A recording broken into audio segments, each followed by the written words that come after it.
an application for orders of discovery and inspection directed to the second respondent, the Electoral Commission, for including production on oath of specified categories of election records, that is DR forms, for all polling stations, the list of polling stations, and the back-end data for the electronic result transmission system and the national tally system.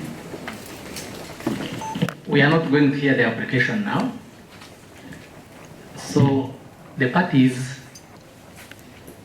and their council are going to meet either this afternoon or tomorrow and do a joint scheduling memorandum. And then on Friday, that joint scheduling memorandum will be filed in this court. That is Friday, 30th of January.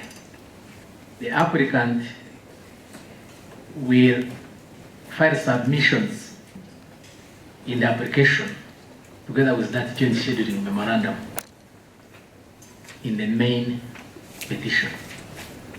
Then the submissions, once filed, should be served on that day.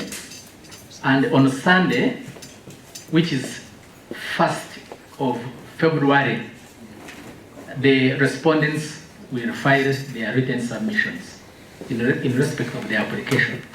Download the app on App Store or Google Play Store now. Vision Digital Experience, the future of media.